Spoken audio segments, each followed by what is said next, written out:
BPL শেষ হওয়ার আগেই চ্যাম্পিয়ন্স ট্রফির জন্য অনুশীলন শুরু করেছিলেন কয়েকজন ক্রিকেটার। শনিবার থেকে জাতীয় দলের এই অনুশীলন পেয়েছে আনুষ্ঠানিকতা। কাল ফ্লাড লাইটের নিচেও অনুশীলন হয়েছে, চলবে 12 ফেব্রুয়ারি পর্যন্ত।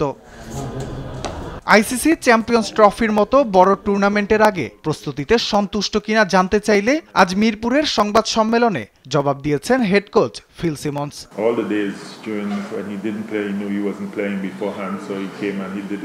আমি একমত যে সেরা প্রস্তুতি হচ্ছে না চ্যাম্পিয়ন্স ট্রফির আগে, তবে আমরা সাদা বলের ক্রিকেটের সাথে ছিলাম। এখন আমরা প্রস্তুতি নেব। আমাদের 2 দিন অনুশীলন হয়েছে। এই 2 দিনে বিপিএল নিয়ে কোনো কথা আলাপ হয়নি খেলোয়াড়দের। তারা লম্বা সময় ধরে ব্যাট করা ও ঠিক জায়গায় বল করতেই নজর দিচ্ছে 50 ওভার ক্রিকেটের জন্য।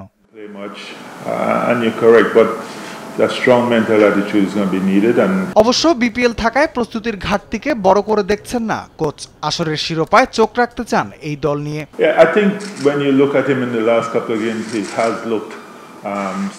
চ্যাম্পিয়ন্স ট্রফিতে ভালো করার সম্ভাবনা আছে। আমরা সেরা ক্রিকেট খেলতে পারলে কোনো কিছুই অসম্ভব নয়। ট্রফি জেতার ব্যাপারে বিশ্বাস না থাকলে এখানে থাকতাম না। আমরা এই আসরের শিরোপায় চোখ রাখতে চাই।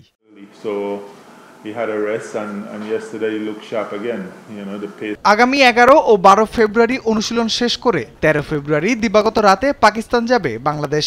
দুবাই যাওয়ার আগে পাকিস্তানে 2 দিন অনুশীলন করবে মুশফিক রিয়াদরা। রাফিউল ইসলাম রাতুল, দেশ টিভি, ঢাকা।